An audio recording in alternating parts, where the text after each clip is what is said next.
el libro más leído por todas las generaciones, la luz que alumbra tu camino, el alimento que fortalece tu espíritu. Narrado por Wendy Necio Sub, la Biblia en 365 días.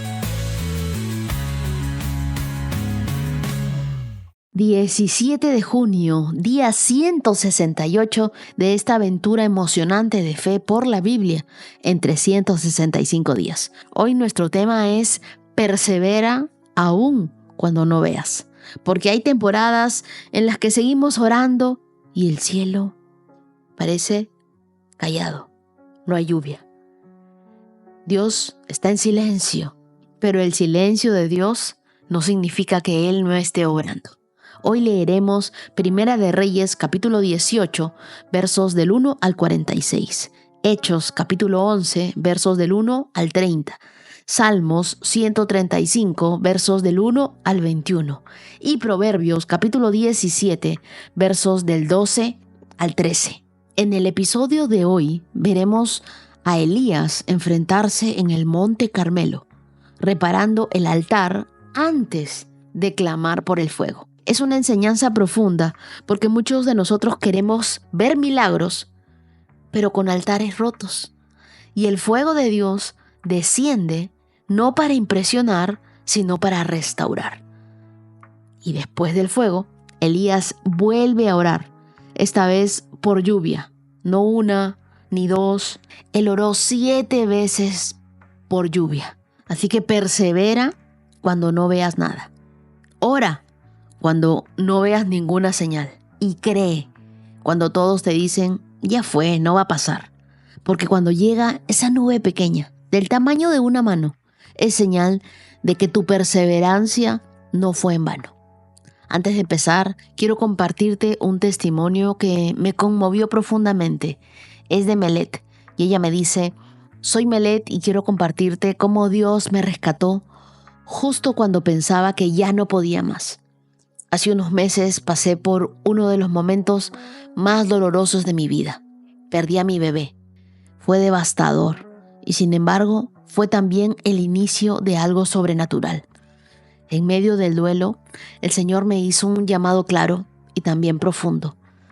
Antes de eso yo vivía sin rumbo espiritual, creyendo en manifestaciones, en energías, alejada de la verdad. Pero Dios me trajo de vuelta a su camino. Y lo más increíble es que ahora vivo con una paz que nunca antes había experimentado. Estoy cargando mi cruz, sí, pero también recibiendo milagros inesperados. Le dieron la visa a mi mamá y pude invitarla a un crucero. Y después de una larga batalla de acoso laboral, Dios me hizo justicia y me dio un ascenso. Estoy convencida de que todo esto ha sido preparación. El día que reciba a mi bebé, estaré lista, con un corazón más maduro y una fe más firme. Toda la gloria es para Él. Acompáñame en una oración. Señor, gracias por hablarnos aun cuando no vemos respuesta. Enséñanos a reparar nuestro altar, nuestra adoración a ti, a adorarte y a servirte como tú te lo mereces, a buscarte con obediencia antes que con urgencia. Ayúdanos a perseverar en oración como Elías, a confiar aunque solo veamos una pequeña nube. Y así como lo hiciste con Melet, transforma nuestro dolor en propósito, que cada lágrima se vuelva semilla, que cada silencio sea preparación para nuestro próximo milagro. Yo creo que muy pronto los que estamos orando hoy con fe estarán contando su testimonio de cómo tú les respondiste. Gracias, Dios. Oramos en el nombre de Jesús. Amén. Ahora sí, pídele al Espíritu Santo que te hable, abróchate los cinturones, agarra tu Biblia, tu lapicero. Comenzamos. Primera de Reyes, capítulo 18. Más tarde, durante el 3er año de la sequía, el Señor le dijo a Elías, preséntate ante el rey Acab y dile que pronto enviaré lluvia. Entonces, Elías fue a ver a Acab. Mientras tanto, el hambre se hizo muy intensa en Samaria. Por eso Acab mandó a llamar a Abías, quien estaba a cargo del palacio. Abías era un fiel seguidor del Señor. Cierta vez, cuando Jezabel intentaba matar a todos los profetas del Señor, Abdías escondió a 100 de ellos en 2 cuevas y metió a 50 profetas en cada cueva y les dio comida y agua. Acab le dijo a Abdías: tenemos que revisar todos los manantiales y los valles del reino y ver si podemos encontrar pasto suficiente para salvar por lo menos alguno de mis caballos y de mis mulas. Entonces se repartieron el territorio. Acab se fue solo por un lado y Abdías se fue por otro camino. Mientras Abdías iba caminando, de pronto vio que Elías se le acercaba. Abdías lo reconoció enseguida y se postró hasta el suelo ante él. ¿De verdad eres tú, señor Elías?, preguntó. Sí, soy yo, contestó Elías. Ahora ve y dile a tu amo, Elías está aquí. Ay, señor, protestó Abdías, ¿qué daño te he hecho para que me mandes a morir a manos de Acab? Te juro por el Señor tu Dios que el rey te ha buscado en cada nación y reino de la tierra, desde un extremo hasta el otro, y ha procurado encontrarte. Cada vez que alguien le afirmaba, Elías no está aquí, el rey Acab obligaba al rey de esa nación a jurar que había dicho la verdad. Y ahora tú me dices, ve y dile a tu amo, Elías está aquí. Apenas yo te deje, el Espíritu del Señor te llevará a quién sabe dónde, y cuando Acab llegue aquí y no te encuentre, me matará. Te recuerdo que toda mi vida he sido fiel siervo del Señor. ¿No te han contado, Señor mío, de cuando Jezabel intentaba matar a los profetas del Señor y yo escondí a 100 de ellos en 2 cuevas, les di comida y agua, y ahora tú me dices, ve y dile a tu amo, Elías está aquí? Si yo lo hago, Señor, sin duda, Acab me matará. Pero Elías le dijo, te juro por el Señor Todopoderoso, en cuya presencia estoy, que hoy mismo me presentaré ante Acab. Entonces Abdías fue a decirle a Acab que había aparecido Elías.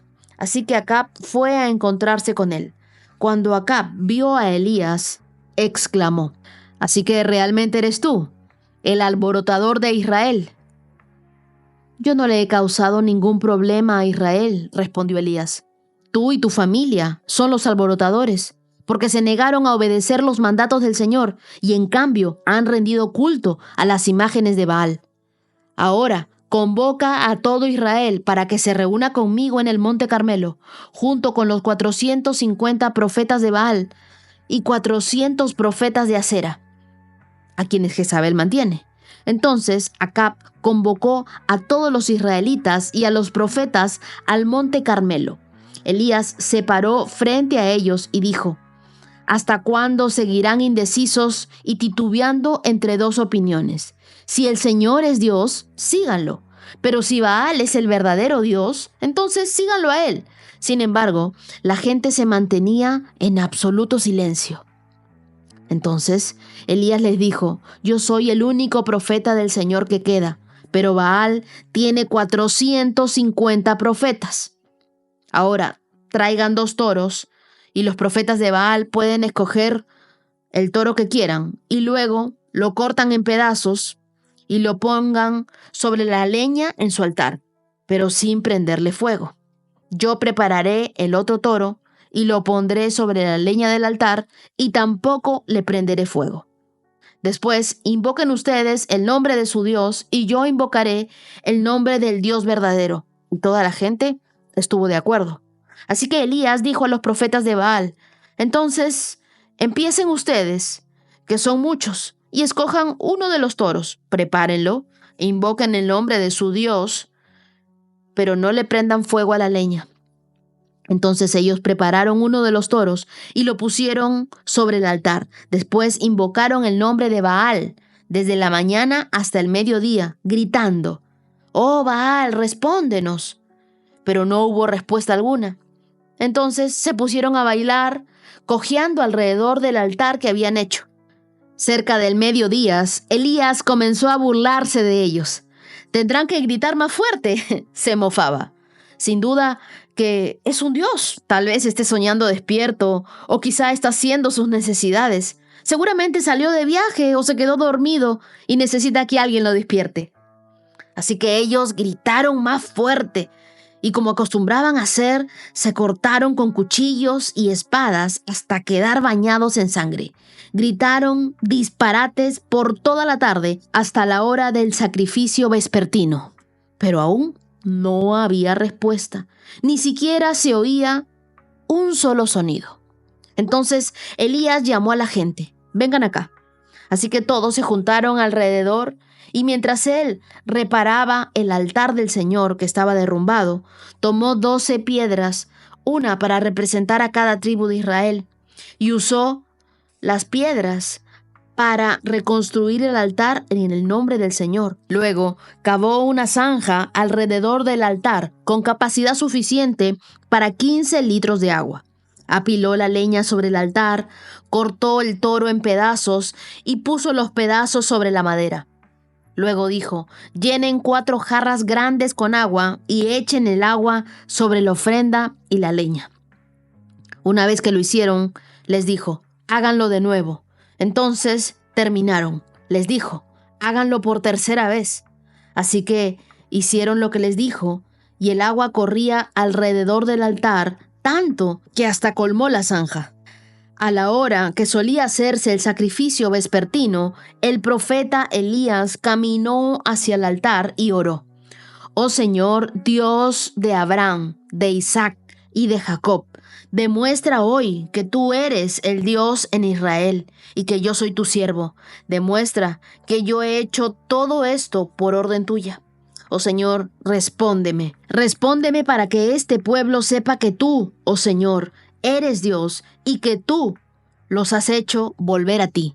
Al instante, el fuego del Señor cayó desde el cielo y consumió el toro, la leña, las piedras y el polvo, hasta lamió toda el agua de la zanja. Cuando la gente vio esto, todos cayeron rostro en tierra y exclamaron: el Señor es el Dios. Sí, el Señor es Dios. Entonces Elías ordenó: atrapen a todos los profetas de Baal, no dejen que escape ninguno. Entonces los agarraron a todos y Elías los llevó al valle de Cisón y allí los mató. Luego Elías dijo a Acab: vete a comer y a beber algo, porque oigo el ruido de una tormenta de lluvia que se acerca. Entonces Acab fue a comer, a beber, y Elías, en cambio, subió a la cumbre del monte Carmelo. Se inclinó hasta el suelo y oró con la cara entre las rodillas. Luego le dijo a su sirviente: ve y mira hacia el mar. Su sirviente fue a mirar y regresó donde estaba Elías y le dijo: no vi nada. 7 veces le dijo Elías que fuera a ver, y finalmente la 7ª vez su sirviente le dijo: vi una pequeña nube, como del tamaño de la mano de un hombre, que sale del mar. Entonces Elías le gritó: corre, dile a Acab: sube a tu carro y regresa a tu casa. Si no te apuras, la lluvia te detendrá. Poco después, el cielo se oscureció de nubes, se levantó un fuerte viento que desató un gran aguacero, y Acab partió enseguida hacia Jezreel. Entonces el Señor le dio una fuerza extraordinaria a Elías, quien se sujetó el manto con el cinturón y corrió delante del carro de Acab todo el camino hasta la entrada de Jezreel. Este capítulo marca un punto de quiebre en la historia de Israel. Tras más de 3 años de sequía, un juicio anunciado por Elías en el nombre de Dios, finalmente llega el momento del enfrentamiento más dramático del Antiguo Testamento. El Monte Carmelo, donde el profeta desafía a los 450 profetas de Baal en un duelo espiritual. Miremos lo que dice el verso 30. Entonces Elías llamó a la gente: vengan acá. Así que todos se juntaron a su alrededor, y mientras él reparaba el altar del Señor que estaba derrumbado. Antes del fuego hay una restauración. Antes del milagro tiene que haber una alineación con la voluntad de Dios. Elías no empieza clamando por el fuego. Él primero repara lo que Israel había dejado caer, que era la adoración verdadera. Ellos habían comenzado a adorar a Baal. Entonces es en el Monte Carmelo, que no es un escenario geográfico, es una metáfora de nuestras propias vidas. Nosotros muchas veces queremos el fuego, pero con altares rotos, con altares derrumbados. Queremos que Dios nos hable sin darle espacio para que Él habite en nosotros. Porque el poder de Dios se manifiesta donde la obediencia ya ha echado raíces. Hoy muchos oran por dirección, pero siguen construyendo sobre el resto de sus propias voluntades y no están haciendo la voluntad de Dios. No basta con orar por lluvia si no estamos dispuestos a rendirle a Dios el control de nuestras vidas. Luego el verso 33 dice: llenen 4 jarras grandes con agua y echen el agua sobre la ofrenda y la leña. En un tiempo de sequía, Elías desperdicia el agua. ¿Por qué? Porque la fe genuina se prueba cuando entregamos lo que más escasea. El agua sobre el sacrificio nos muestra que hay una fe que desafía la lógica. En la vida real, esto se ve cuando alguien da, entrega, diezma, sin tener mucho. O cuando un joven se mantiene puro en una generación que lo llama anticuado. O de repente cuando oras por tu matrimonio, incluso cuando el otro ya ni siquiera quiere intentarlo. Tu altar mojado será el lugar de tu mayor testimonio. En el verso 37, luego le dice: oh Señor, respóndeme para que este pueblo sepa que tú, Señor, eres Dios y que tú los has hecho volver a ti. Elías no pidió fuego para probar su poder, sino para restaurar el corazón del pueblo. Y eso es clave, porque no se trata de ganarle a Baal, sino de recuperar la fidelidad del pueblo hacia Dios. El fuego no cayó por orgullo, cayó por un propósito. Con esto, no todos los milagros son para mostrarte algo a ti, sino también para que otros regresen a Dios.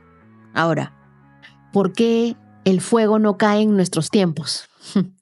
Porque lo pedimos para ganar discusiones y no para restaurar relaciones.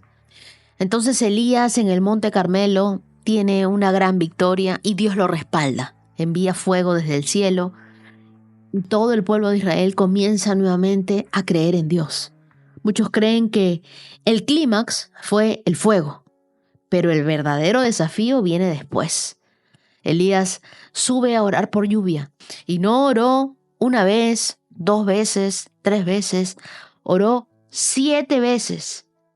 Eso nos dice la Biblia en el verso 43, lo que nos habla que Elías tenía persistencia en oración. Hay veces que nosotros le pedimos algo a Dios y luego nos olvidamos. Nos olvidamos de orar, nos olvidamos de persistir, nos olvidamos de volver a clamar. Pero nosotros tenemos que aprender a orar con persistencia, con la misma persistencia de Elías, hasta que vio. Verso 42 dice: entonces Elías se inclinó hacia el suelo y oró con el rostro entre las rodillas. Y esta es una posición de un clamor intenso, de una dependencia total de Dios. El milagro va a empezar cuando tú ya no puedes ver nada, pero decides seguir orando como si todo estuviera hecho, como si todo dependiera de Dios. Hay muchos que claudican, que dejan después de la primera oración sin respuesta. Pero Elías sigue. El verso 44 nos dice que se veía una nube del tamaño de una mano, es decir, algo pequeño. Pero es ahí que tú sabrás que tu perseverancia nunca fue en vano. El verso 46 nos dice que entonces el Señor le dio una fuerza extraordinaria a Elías, quien se sujetó el manto con el cinturón y corrió delante del carro de Acab todo el camino hasta la entrada de Jezreel. Esto es cuando tú corres en el poder del Espíritu Santo y lo imposible se acorta. Después de orar, Elías corre y corre más rápido que los caballos del rey.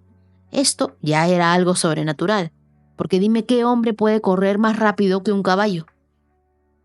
Y es que lo que tú no lograste en tu fuerza, lo harás en la velocidad divina. Cuando tú corres con las fuerzas de Dios, te vuelves una persona imparable. No solo ores por la lluvia, prepárate para correr cuando llegue.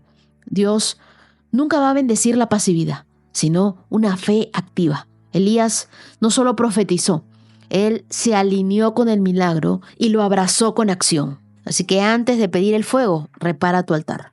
Haz espacio en tu vida diaria para un tiempo de oración, de conexión real con Dios. No de repeticiones, sino de lo que salga de tu corazón. Es una conversación, como si el Espíritu Santo fuera tu mejor amigo. Así como conversas con Él, así como texteas con tus amigos, conversa y ábrele tu corazón al Espíritu Santo. Por último, persevera aun cuando no veas. La oración constante prepara el terreno para ese milagro que tanto estás esperando. Y corre. Cuando Dios diga ya, muévete con fe y actúa con prontitud. No es momento para dudar, es momento para correr. Responde siempre a Dios con obediencia. Acompáñame en una oración. Señor, hoy decido reparar mi altar. Derribo toda distracción, todo aquello que me aleja de ti, todo orgullo, toda idolatría, cualquier cosa que yo haya permitido en mi vida. Moja con tu palabra lo que yo antes buscaba encender en mis propias fuerzas.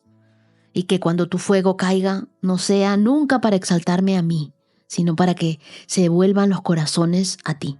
Enséñame a orar sin cansarme, a perseverar en la oración, a creer sin ver, a correr cuando tú digas, y que mi vida sea como ese monte Carmelo, donde el cielo responde. Gracias, Dios, porque hoy creemos que tú también tienes un milagro para nosotros. Vemos una pequeña lluvia, hay un poco de esperanza. Creemos que tú pronto nos respondes. Oramos en el nombre de Jesús. Amén. Ahora leamos Hechos capítulo 11. La noticia de que los gentiles habían recibido la palabra de Dios pronto llegó a los apóstoles y a los demás creyentes en Judea. Así que cuando Pedro regresó a Jerusalén, los creyentes judíos lo criticaron. «Entraste en una casa de gentiles y hasta comiste con ellos», le dijeron.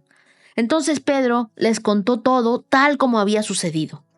«Yo estaba en la ciudad de Jope», les dijo, «y mientras oraba, caí en un estado de éxtasis y tuve una visión, algo parecido a una sábana grande que descendía por sus 4 puntas desde el cielo y bajó justo hasta donde yo estaba. Cuando me fijé en el contenido de la sábana, vi toda clase de animales domésticos, salvajes, reptiles y aves, y una voz que decía: «Levántate, Pedro, mátalos y come de ellos». «No, Señor», respondí, «jamás he comido algo que nuestras leyes judías declaren impuro o inmundo». Pero la voz del cielo habló de nuevo: «No llames a algo impuro si Dios lo ha hecho limpio». Eso sucedió 3 veces antes de que la sábana, con todo lo que había dentro, fuera subida al cielo otra vez. En ese preciso momento, 3 hombres que habían sido enviados desde Cesarea llegaron a la casa donde estábamos hospedados. El Espíritu Santo me dijo que los acompañara y que no me preocupara que fueran gentiles. Estos 6 hermanos aquí presentes me acompañaron y pronto entramos en la casa del hombre que había mandado a buscarnos. Él nos contó cómo un ángel se le había aparecido en su casa y le había dicho: «Envía mensajeros a Jope y manda a llamar a un hombre llamado Simón Pedro. Él te dirá cómo tú y todos los de tu casa pueden ser salvos». Cuando comencé a hablar, continuó Pedro, el Espíritu Santo descendió sobre ellos tal como descendió sobre nosotros al principio. Entonces pensé en las palabras del Señor cuando dijo: «Juan bautizó con agua, pero ustedes serán bautizados con el Espíritu Santo». Y como Dios le dio a esos gentiles el mismo don que nos dio a nosotros cuando creímos en el Señor Jesucristo, ¿quién era yo para estorbar a Dios? Cuando los demás oyeron esto, dejaron de oponerse y comenzaron a alabar a Dios. Dijeron: «Podemos ver que Dios también les ha dado a los gentiles el privilegio de arrepentirse de sus pecados y de recibir la vida eterna». Mientras tanto, los creyentes que fueron dispersados durante la persecución que hubo después de la muerte de Esteban, viajaron tan lejos como Fenicia, Chipre y Antioquía de Siria.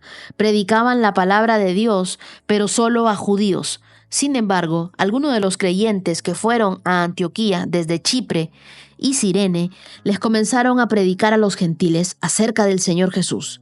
El poder del Señor estaba con ellos y un gran número de gentiles creyó y se convirtió al Señor. Cuando la iglesia de Jerusalén se enteró de lo que había pasado, enviaron a Bernabé a Antioquía.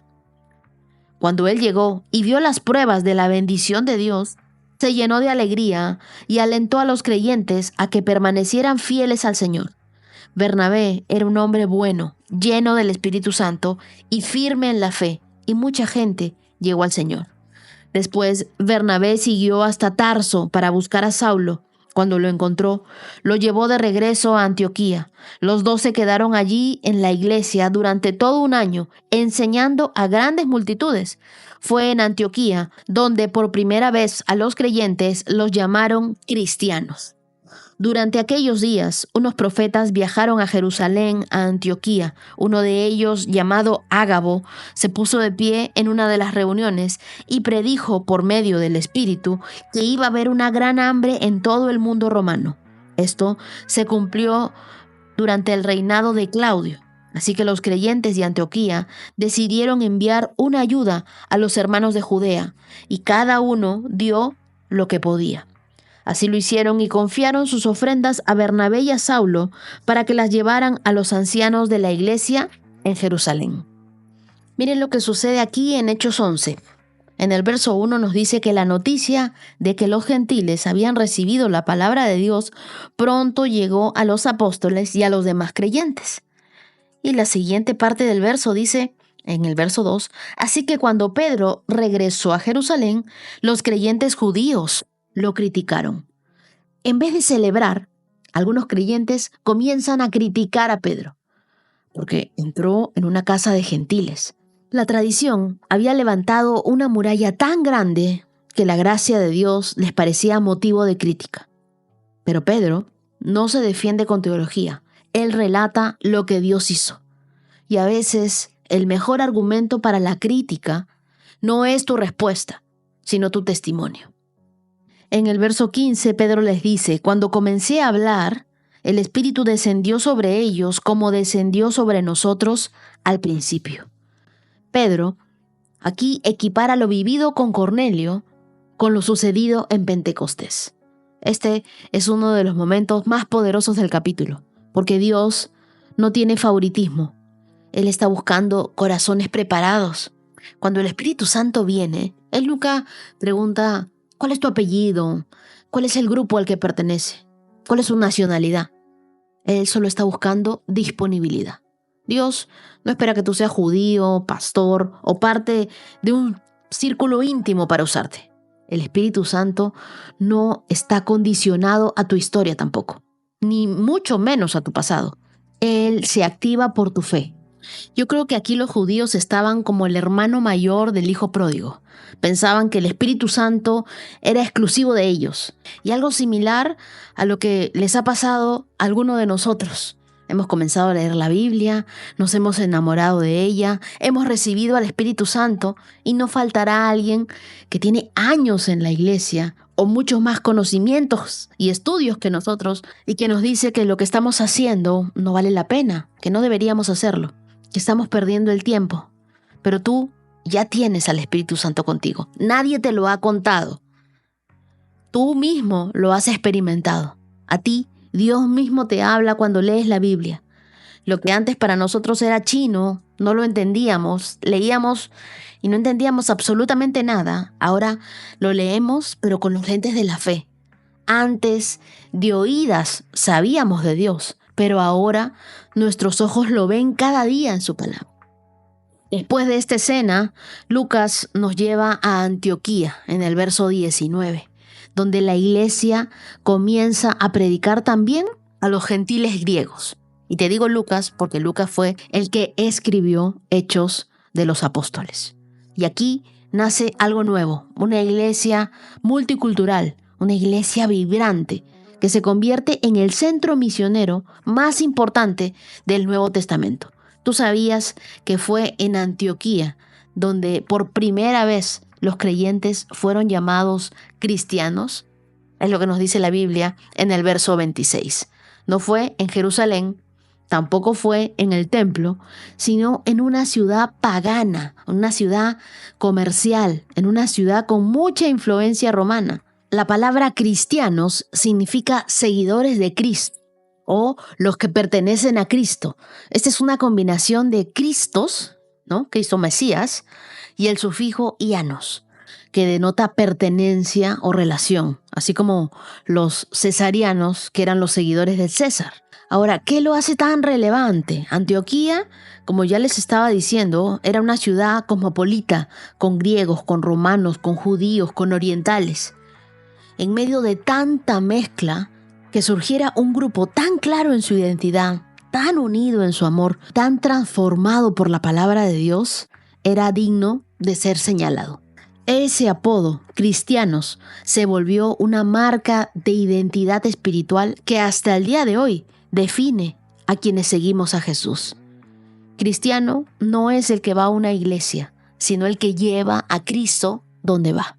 Así que te pido, expande tus fronteras. Hay más personas fuera de tu burbuja que dentro. Y Dios ama a todos, no solo a los que creen igual que tú. Sé parte de una Antioquía. Rodéate de gente que tenga hambre por conocer de Dios. Acompáñame en una oración. Señor, enséñame a no limitar tu obra a mis estructuras, a tener paradigmas en mi mente. Que no me escandalice tu gracia, sino que me sorprenda y me transforme. Haz que mi fe se vuelva cada vez más compasiva y que mi obediencia se convierta en acción. Quiero ser parte de esas nuevas Antioquías que tú estás levantando. Lugares donde se predique sin barreras, sin juicios, sin críticas. Lugares donde se dé con alegría. Que mi testimonio no sea teoría, sino que sea fuego que otros puedan ver. Oro en el nombre de Jesús. Amén. Salmo 135. Alabado sea el Señor. Alaben el nombre del Señor. Alábenlo ustedes, los que sirven al Señor. Los que sirven en la casa del Señor, en los atrios de la casa de nuestro Dios. Alaben al Señor, porque el Señor es bueno. Celebren con música su precioso nombre. Pues el Señor escogió a Jacob para sí, a Israel como su tesoro especial. Yo conozco la grandeza del Señor. Nuestro Señor es más grande que cualquier otro Dios. El Señor hace lo que le place por todo el cielo y toda la tierra, y en los océanos y sus profundidades. Hace que las nubes se eleven sobre la tierra, envía relámpagos junto con la lluvia, y suelta el viento desde sus depósitos. Destruyó al primer hijo varón de cada hogar egipcio, y a las primeras crías de los animales. Realizó señales milagrosas y maravillas en Egipto, en contra del faraón y todo su pueblo. Hirió de muerte a grandes naciones y masacró a reyes poderosos, a Sehón, rey de los amorreos, a Og, rey de Basán, y a todos los reyes de Canaán. Entregó sus tierras como herencia, como preciada posesión a su pueblo Israel. Tu nombre, oh Señor, permanece para siempre. Tu fama, oh Señor, se conoce en cada generación, pues el Señor hará justicia a su pueblo y tendrá compasión de sus siervos. Los ídolos de las naciones no son más que objetos de plata y oro. Manos humanas les dieron forma. Tienen boca, pero no pueden hablar. Tienen ojos, pero no pueden ver. Tienen oídos, pero no pueden oír. Tienen boca, pero no pueden respirar. Y los que hacen ídolos son iguales a ellos, como también todos los que confían en ellos. Oh Israel, alaba al Señor. Oh sacerdotes, descendientes de Aarón, alaben al Señor. Oh levitas, alaben al Señor. Todos los que temen al Señor, alaben al Señor. El Señor sea alabado desde Sión, porque Él vive aquí, en Jerusalén. Este salmo es una alabanza que nos recuerda quién es Dios. Y comienza con un imperativo enfático: alaben. No porque Dios lo necesite, sino porque la alabanza alinea nuestro corazón con la verdad de Dios. Y nos recuerda que nosotros no somos dueños de nada, sino que somos parte del propósito de Dios.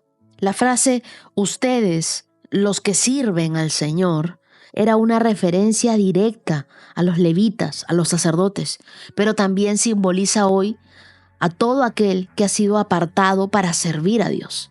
Dios no está en busca de adoración porque Él sea inseguro. Él busca adoradores porque ellos son los que entienden quién es el verdadero Rey. Y es hermoso este salmo porque en el verso 4 nos vuelve a recordar quiénes somos para Dios. Dice: pues el Señor escogió a Jacob para sí, a Israel como su tesoro especial. En otras palabras, Dios te eligió no por mérito, sino por amor.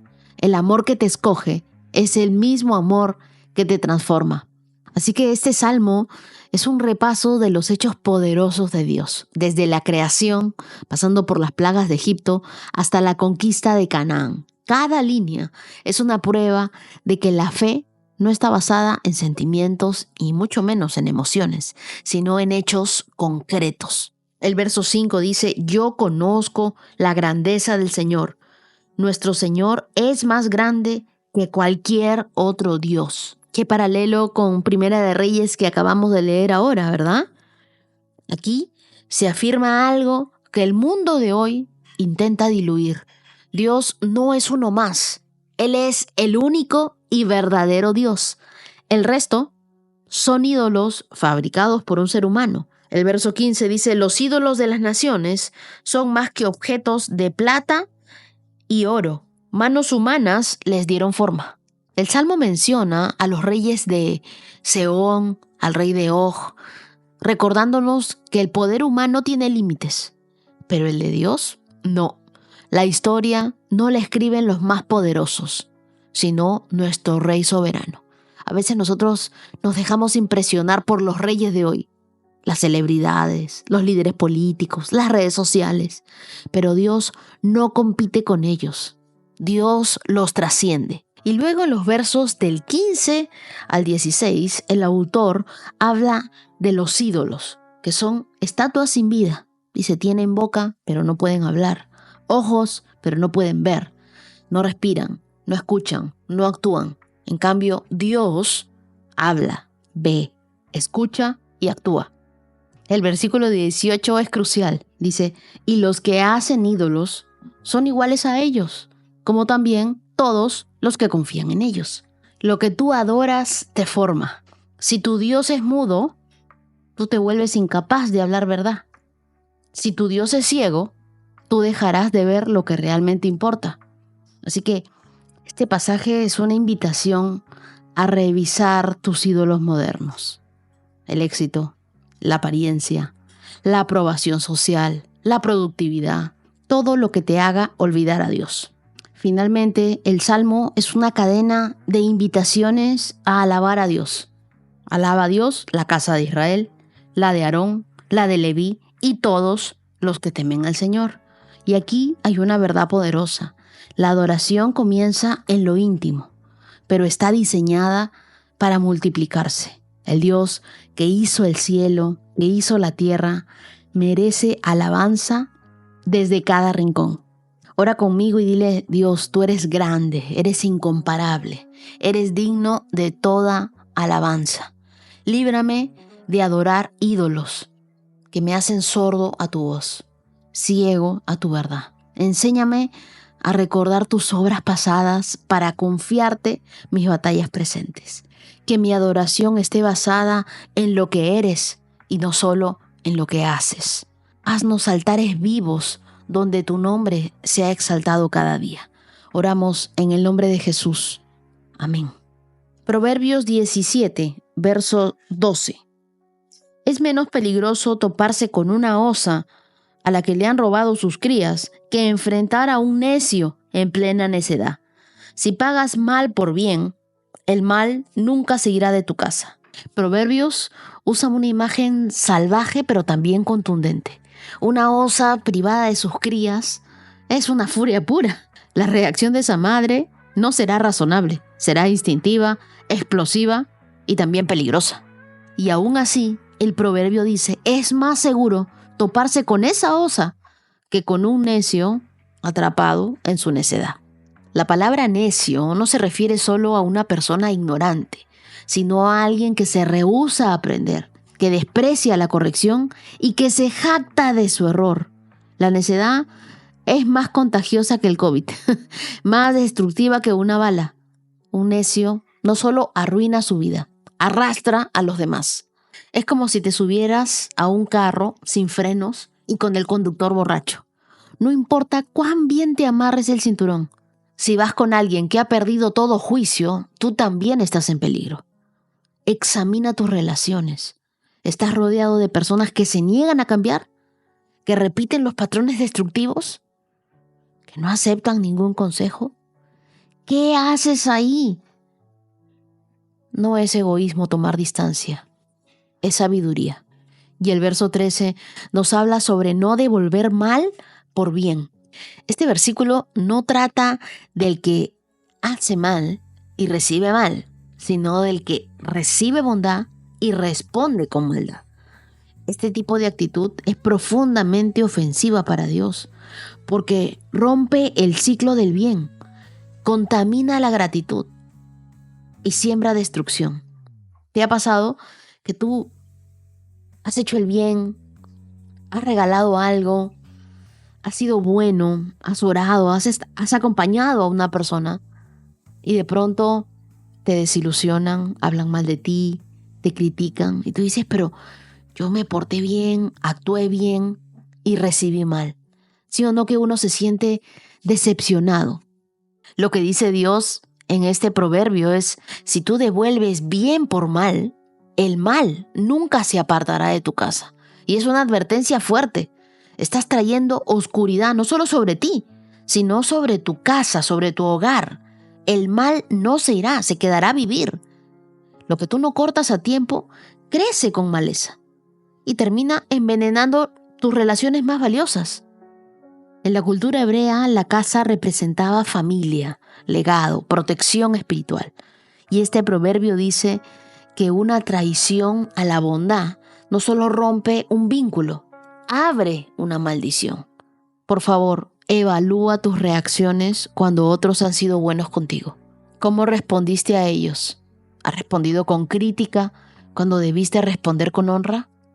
Ponle límite a los necios. No intentes razonar con alguien que ha cerrado su corazón a la verdad. Jesús mismo lo dijo. No den lo sagrado a los perros, en Mateo capítulo 7, verso 6. Y después también la misma Biblia nos dice en el Nuevo Testamento que uno no debe tirar sus perlas a los chanchos. Y tú, no devuelvas crítica donde hubo gracia. Da gracias por las cosas grandes, así como por las pequeñas. Ora conmigo y dile a Dios, Señor, dame sabiduría para discernir el peligro de la necedad. Y dame valentía para poner límites a lo que intoxica mi paz. Líbrame de responder con mal al bien que he recibido. Enséñanos a ser personas agradecidas, bondadosas, humildes, generosas y justas con quienes nos han extendido la mano. Que el mal no habite en mi casa y que la bendición nunca se aparte de mi vida. Te lo pido, Dios. En el nombre de Jesús. Amén. Día 168. Check. Hoy celebramos con todo el corazón a los cumpleañeros de este 17 de junio. Pero antes, déjenme contarles algo importante para que podamos seguir disfrutando estos saludos de una forma linda para todos. Cuando me escribas para pedirme un saludo, por favor, hazlo con anticipación. Si tú lo haces un día antes, no voy a poder saludar a tu amigo, a tu familiar, a tu esposa. Cuéntame bien los datos, porque debe ir el nombre bien claro de la persona que cumple años, su edad, si así lo deseas, y desde qué ciudad o país me escuchan. A veces me mandan mensajes diciendo, saluda a mi amiga, a mi sobrina. Y yo me quedo leyendo, digo, en algún momento me tiene que haber dicho el nombre pero es difícil adivinar. Y también por cuestión de tiempo. No puedo hacer oraciones largas, ni tampoco súper dedicatorias, con versículos para cada uno. Ya saben que lo hago con amor, pero también con respeto a todos los demás oyentes, a los que están esperando este contenido diario. Así que si me ayudan con estos detalles, yo feliz de seguir enviando saludos cada día. Y ahora sí, quiero celebrar a los que hoy, 17 de junio, están cumpliendo años. Feliz cumpleaños para Karen Vitores, que hoy celebra 1 año más de vida. Que Dios siga escribiendo una nueva historia contigo, Karen. Feliz cumpleaños para Tatiana Prada desde Bogotá, Colombia. Tatiana, que tu día esté lleno de amor y de nuevos comienzos. Feliz cumpleaños para Melanie Yvette, que hoy cumple 18 años. ¡Oh! La edad adulta. Melanie, bienvenida a esta nueva etapa. Eres una princesa de Dios y estoy segura que Él tiene grandes cosas para ti. Feliz cumpleaños para Paola Romo desde Dayton, Texas. Ella es originaria de Jalisco, México. Paola, que hoy recibas muchos detalles que te muestren cuánto te ama Dios. Feliz cumpleaños para Emily Natalia Bustos desde Soacha, Colombia. Feliz cumpleaños, Emily, que el Señor te llene de alegría y de muchas bendiciones. Feliz cumpleaños para Macarena Ramos, que está celebrando con un doble motivo, su cumpleaños y la dulce espera de su bebé. Que este nuevo año venga lleno de amor, de promesas cumplidas y de muchas sonrisas. Feliz cumpleaños para Zaira Rodríguez desde Guzmán, Jalisco. Zaira, que este nuevo año venga cargado de bendición y de dirección divina también para ti. Feliz cumpleaños para Neglis Márquez. Ella está celebrando sus 66 años con gratitud y con mucha alegría. Neglis, gracias por seguir brillando con la luz de Dios. Feliz cumpleaños para Valentina Polanco, una hermosa niña que cumple hoy 9 añitos en New Hampshire. Tu familia, Neferti, Omar y tu hermanito Diego te aman muchísimo. Feliz cumpleaños, princesa. Hoy también celebramos el 14 aniversario de Germán Ortiz y María Fernanda Casilimas desde Soacha, Cundinamarca, Colombia. Germán quiere darle las gracias a Dios por la esposa que tiene, por sus hijos, por los milagros que han vivido desde que decidieron caminar en el Señor. Feliz aniversario, querida familia.